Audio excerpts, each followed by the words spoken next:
Let's mic news at 8।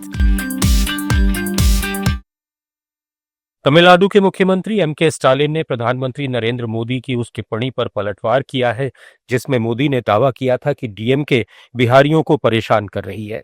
Stalin ने धर्मपुरी में एक सभा में कहा कि मोदी को देश के सभी लोगों के प्रति जिम्मेदारी लेनी चाहिए और अपनी गरिमा को ऐसे भाषणों से कम नहीं करना चाहिए।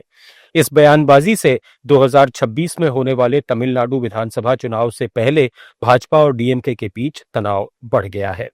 विपक्षी दल कांग्रेस और सीपीएम ने मोदी की टिप्पणी को तमिलों के प्रति अपमानजनक करार दिया है।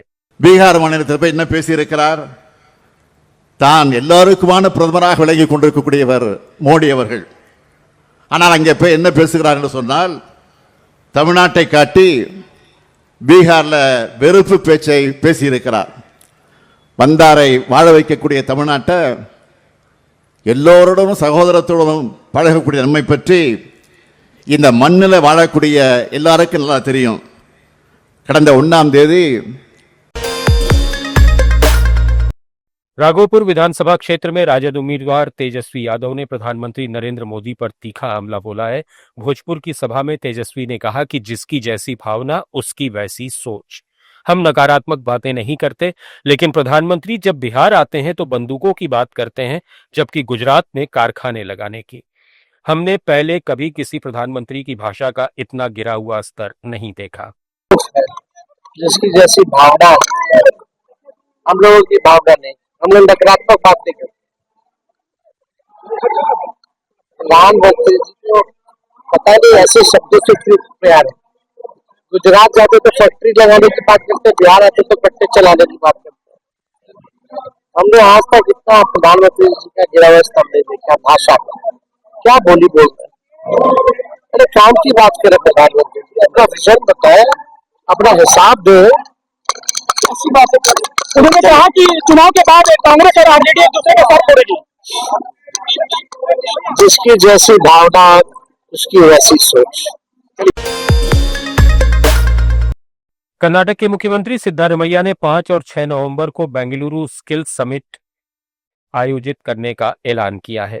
उन्होंने कहा कि यह समिट कर्नाटक के कौशल विकास, उद्यमशीलता, जीविकोपार्जन विभाग द्वारा आयोजित की जा रही है और इसका मकसद युवाओं को वैश्विक स्तर पर प्रतिस्पर्धी बनाने के लिए कौशल प्रशिक्षण और रोजगार के अवसर प्रदान करना है। मुख्यमंत्री ने कहा कि हमारी सरकार का लक्ष्य युवाओं के भविष्य को और मजबूत करना, उनके कौशल को वैश्विक स्तर पर विस्तारित करना और रोजगार के क्षेत्र में नए अवसर पैदा करना है। ರಾಜ್ಯದ ಯುವಜನತೆಗೆ ನನ್ನ ಪ್ರೀತಿಯ ನಮಸ್ಕಾರಗಳು। ಕರ್ನಾಟಕದ ಭವಿಷ್ಯ ನಮ್ಮ ಯುವ ಶಕ್ತಿಯ ಕೈಯಲ್ಲಿದೆ।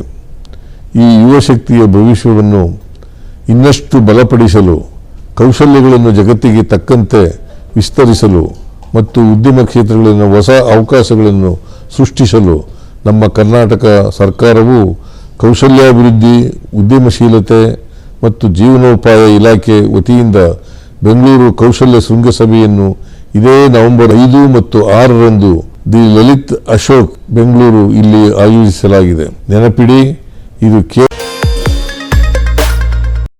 उत्तर प्रदेश के मुख्यमंत्री योगी आदित्यनाथ ने आज लखनऊ में अपने आवास पर आयोजित जनता दरबार में लोगों की समस्याएं सुनी। मुख्यमंत्री ने प्रदेश के विभिन्न जनपदों से आए पीड़ितों के पास पहुंचकर उनकी समस्याओं की जानकारी ली। मुख्यमंत्री ने अफसरों को निश्चित समयावधि में समस्याओं का उचित निस्तारण करने और पीड़ितों से फीडबैक लेने का निर्देश दिया।